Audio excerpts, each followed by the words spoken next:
A internet é um lugar estranho. Quanto mais tempo você passa nela, mais percebe que existem pequenos mundos escondidos por todo lado. Mundos com suas próprias regras, suas próprias comunidades e até seus próprios sentimentos. E talvez nenhum exemplo disso seja tão curioso quanto as estéticas da internet. Por isso, hoje vamos mergulhar no iceberg das estéticas da internet. E como todo iceberg, as coisas vão ficando mais estranhas quanto mais fundo descemos.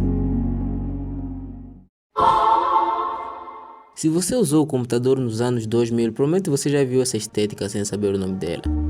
Era a visão que as pessoas tinham do futuro, céus azuis, água cristalina, tecnologia misturada com natureza.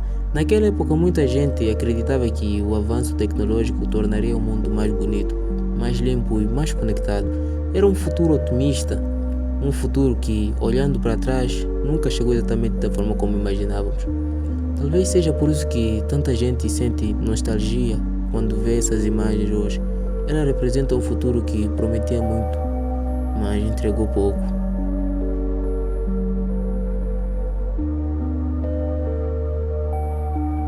De cores representa a saudade do passado. Essa estética tenta recriar a sensação de ser criança. Brinquedos, cores vibrantes, desenhos, jogos antigos. Tudo parece caótico, mas ao mesmo tempo familiar. Muitas pessoas gostam do kit de cor porque ela lembra uma época em que as preocupações eram menores, quando a única coisa que importava era brincar. Mas existe algo interessante aqui. Boa parte das pessoas que consomem kit de cor não está procurando brinquedos. Ela está procurando por um sentimento. O sentimento de voltar para uma fase mais simples da vida. O Nostalgic Core não tenta recriar apenas a infância, ele tenta recriar memórias, vídeos antigos, televisões de tubos, animes antigos, sites esquecidos, fotos de baixa qualidade. Mas existe uma diferença importante entre nostalgia e nostalgia core. A nostalgia faz você lembrar, a nostalgia core faz você sentir falta, mesmo de coisas que talvez nem fossem tão boas assim. Até agora, todas as estéticas que vimos tinham algo em comum. Mesmo quando eram nostálgicas ou melancólicas, ainda transmitiam uma sensação de conforto. Mas é aqui que a descida começa de verdade. Porque a partir desta camada, a internet começa a brincar com a forma como percebemos a realidade. Dreamcore.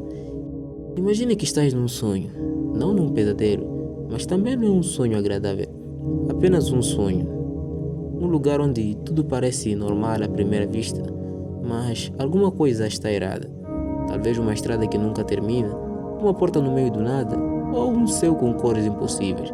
Uma frase que parece ter significado, mas que tu simplesmente não consegues compreender.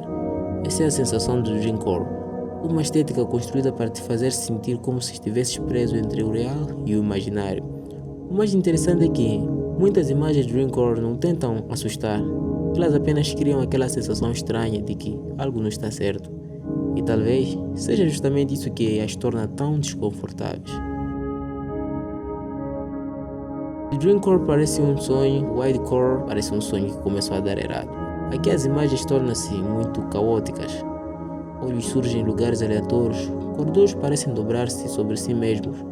Textos aparecem sem contexto, rostos são distorcidos e objetos comuns tornam-se estranhos.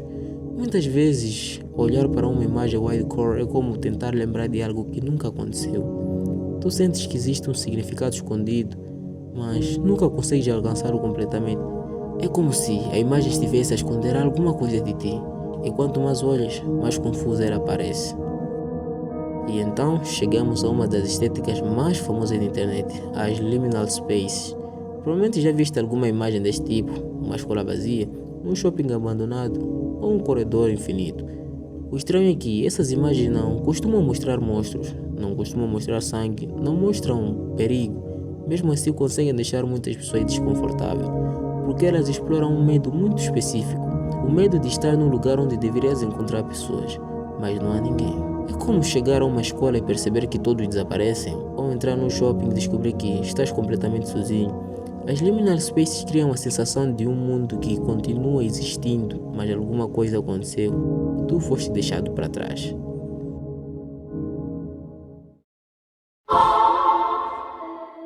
O Voidcore representa aquilo que sentimos quando já não sabemos para onde ir. Esta estética gira em torno de uma sensação muito específica, o vazio. Não necessariamente a tristeza, não necessariamente o medo, mas o vazio. Aquele momento em que tudo parece distante, em que nada realmente parece interessante, em que os dias passam e tu apenas continuas seguindo em frente, sem saber exatamente porquê. E então chegamos a uma das estéticas mais crescentes nos últimos anos, o Analgoro. Diferente das anteriores, ela não tenta apenas criar emoções, ela conta histórias. Histórias representadas através de fitas VHS, transmissões antigas, programas de televisão e documentos aparentemente normais. O que torna essa estética tão eficaz é a sensação de autenticidade. E é exatamente isso que mete medo, não através dos sustos, mas através da dúvida. Durante alguns segundos o cérebro começa a se perguntar: e se isso fosse verdade? Chegamos ao ponto mais profundo deste iceberg. Até agora falamos sobre nostalgia, sobre sonhos, sobre vazio, mas as próximas estéticas falam sobre algo diferente. Elas falam sobre sofrimento. O traumacore talvez seja uma das estéticas mais pessoais de toda a internet. Enquanto outras estéticas tentam criar ambientes ou sensações, o traumacore tenta representar feridas emocionais, memórias difíceis, sentimentos de abandono, solidão, medo, culpa e experiências que deixaram marcas profundas em alguém. Muitas vezes as imagens parecem confusas, textos aparecem espalhados pela tela, fotografias antigas surgem distorcidas, e isso acontece porque o traumacore não tenta explicar o sofrimento, ele tenta transmitir como ele é sentido. Se o traumacore representa as feridas emocionais, o gorecore representa as feridas visíveis. Mas ao contrário do que muitas pessoas pensam, essa estética não existe apenas para chocar. Na sua forma mais profunda, ela funciona como uma representação extrema da dor, uma forma visível de transformar sofrimento em imagem. Por isso muitas obras ligadas ao gorecore utilizam corpos distorcidos, imagens desconfortáveis e elementos perturbadores, não necessariamente para assustar, mas para transmitir emoções que parecem difíceis demais para serem explicadas. Conforme fomos descendo, percebemos que essas estéticas dizem muito mais sobre nós do que sobre as imagens que vemos na tela. Talvez seja por isso que elas continuam existindo, porque no fundo, cada uma delas representa uma parte diferente da experiência humana. Algumas mais leves, outras mais difíceis de encarar, mas todas contando uma história.